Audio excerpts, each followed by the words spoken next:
왕에게 자녀가 많다는 것은 과연 축복일까요? 아니면 때로는 예측 못할 저주가 될 수도 있을까요? 그리고 단 한 명의 후사조차 없다는 것은 그저 한 개인의 안타까운 비극으로 끝날까요? 아니면 국가 전체를 뒤흔드는 거대한 위기로 번질 수도 있을까요? 오늘 우리는 조선 왕조 역사상 가장 많은 자녀를 두었던 왕과 반대로 단 한 명의 후사도 얻지 못했던 왕, 이 두 극단적인 군주의 이야기를 통해 왕의 자리가 지닌 역설적인 무게를 깊이 탐구해보려 합니다. 단순히 왕들의 사적인 삶을 엿보는 것을 넘어 그들의 후사 문제가 어떻게 조선이라는 거대한 왕국의 권력 구조를 뒤흔들고 왕실의 존망을 결정하며 나아가 한나라의 운명까지 좌우했는지 그 숨겨진 역사적 진실을 파헤치는 흥미진진한 여정이 될 겁니다.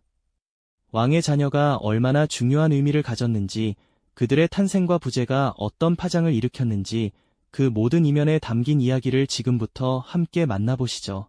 그럼 먼저 압도적인 생명력으로 왕실의 번영을 이끌었던 한왕의 시대부터 시작해볼까요? 바로 조선의 세 번째 임금, 태종 이방원입니다. 그는 조선 왕조를 통틀어 가장 많은 자녀를 두었던 군주로 기록되어 있습니다. 무려 29분의 자녀를 두셨다고 하니 실로 놀라운 숫자이지요. 강인한 카리스마로 왕권을 확립했던 태종의 궁궐은 수많은 왕자들과 공주들의 웃음소리로 늘 활기가 넘쳤을 겁니다. 마치 뿌리 깊은 거목이 풍성한 가지를 뻗어내듯 태종의 수많은 후사들은 조선 왕조의 미래를 밝히는 든든한 초석이 되어주었습니다. 이처럼 풍성한 후사는 단순히 한 개인의 다복함을 넘어 왕실의 굳건한 안정과 왕권의 강력함을 상징하는 중요한 요소였죠. 태종 임금님의 시대는 곧 번영의 시대였고 그 풍성한 후사는 왕실의 위엄과 권위를 더욱 드높이는 데 크게 기여했습니다. 왕위 계승을 둘러싼 불안정성이 사라지고 다양한 선택지를 가진 왕실은 오히려 더욱 굳건한 기반 위에 설 수 있었으니까요. 태종 임금님은 이처럼 풍부한 후계 자원을 바탕으로 흔들림 없는 왕권을 구축하고 국가의 기틀을 단단히 다져나갔습니다. 수많은 자녀들이 궁궐을 가득 채우는 모습은 백성들에게도 왕실의 견고함과 나라의 미래에 대한 희망을 심어주었을 겁니다. 왕실의 번성함은 곧 국가의 번영을 의미하는 강력한 메시지가 되었던 것이죠.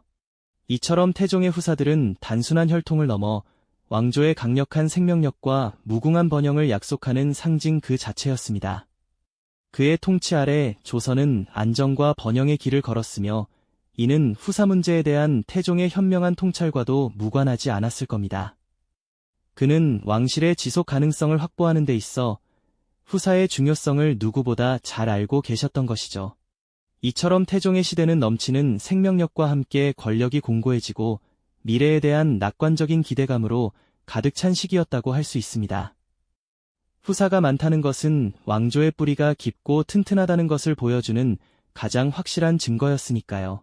태종 임금님의 시대가 넘치는 생명력과 희망으로 가득 찼다면 조선 역사 속에는 정반대의 그림자를 들이운 왕도 존재합니다. 바로 제12대 임금, 인종이시죠.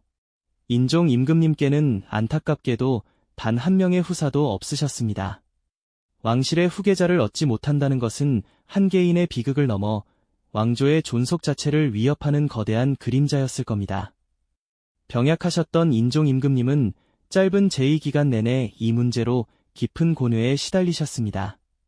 그의 침전에는 건강을 되찾기 위한 약재 냄새와 더불어 후사를 염원하는 왕비의 애끓는 기도가 끊이지 않았을 겁니다. 궁궐의 분위기는 태종 시대의 활기찬 생명력과는 너무도 대조적으로 무겁고 불안한 기운이 감돌았을 것입니다. 왕에게 자녀가 없다는 소문은 백성들 사이에서도 흉흉하게 퍼져나가며 나라의 미래에 대한 근심을 키웠을 테죠. 후사가 없다는 것은 단순히 대를 잇지 못하는 개인적인 아픔을 넘어 왕실의 정통성을 위협하고 나아가 국가의 안정까지 흔들 수 있는 심각한 문제였습니다. 특히 당시에는 왕의 혈통을 잇는 후계자가 없으면 외척 세력이 득세하여 권력을 장악하려들 가능성이 농후했으니 인종 임금님의 고뇌는 더욱 깊어질 수밖에 없었을 겁니다. 왕실의 존속 자체가 위태로워지는 상황에서 인종 임금님은 과연 어떤 마음으로 하루하루를 보내셨을까요? 그 짧은 재위 기간 동안 그는 아마도 후사를 얻지 못하는 비극적 현실 앞에서 무력감과 함께 거대한 책임감을 느끼셨을 겁니다. 왕조의 대가 끊어질지도 모른다는 상상은 당대 모든 신하와 백성들에게도 엄청난 불안감을 안겨주었을 테니까요. 이처럼 인종 임금님의 시대는 왕실에 드리운 어두운 그림자와 함께 긴장감과 위태로움이 공존하는 시기였다고 볼 수 있습니다. 이 두 왕의 극명한 대비는 우리에게 중요한 질문을 던져줍니다. 과연 왕에게 후사 문제는 단순히 정력에 많고 적음으로 치부할 수 있는 가벼운 문제였을까요? 아니죠. 조선의 왕들에게 후사는 개인적인 차원을 넘어선 국가의 존속과 왕조의 정통성을 상징하는 거대한 숙명이었습니다. 태종 임금님처럼 많은 자녀를 두는 것은 왕조의 뿌리가 깊고 튼튼하며 미래가 보장된 번영의 시대를 의미했습니다. 수많은 왕자들 사이에서 가장 적합한 후계자를 선택하고 혹여 모를 비상 상황에도 대비할 수 있는 여유를 가질 수 있었으니까요.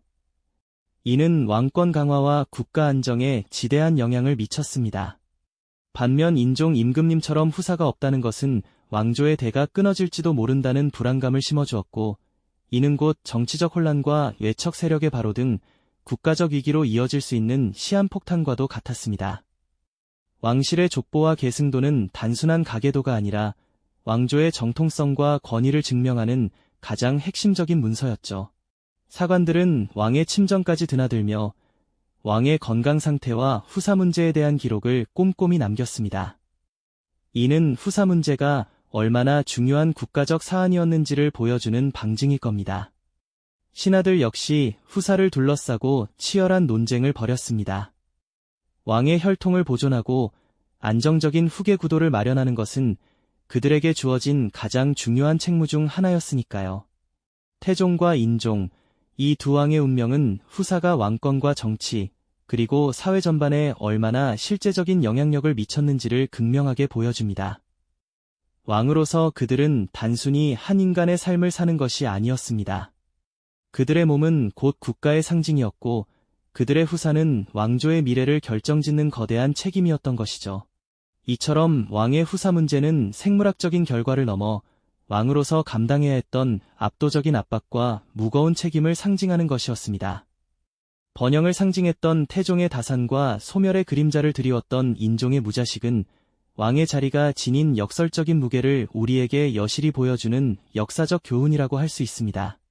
왕의 자리가 지닌 역설적인 무게를 태종의 다산과 인종의 무자식이라는 극명한 대비를 통해 깊이 있게 살펴보았는데요.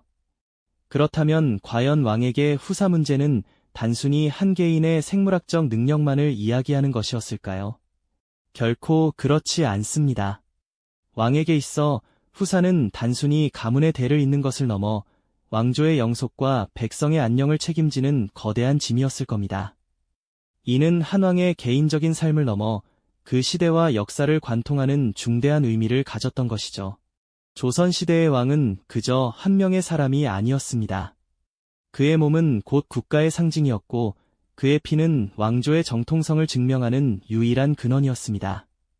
그러니 후사 문제는 단순히 정력에 많고 적음을 따지는 것을 넘어 국가의 존속과 왕조의 정통성을 상징하는 거대한 숙명과도 같았습니다.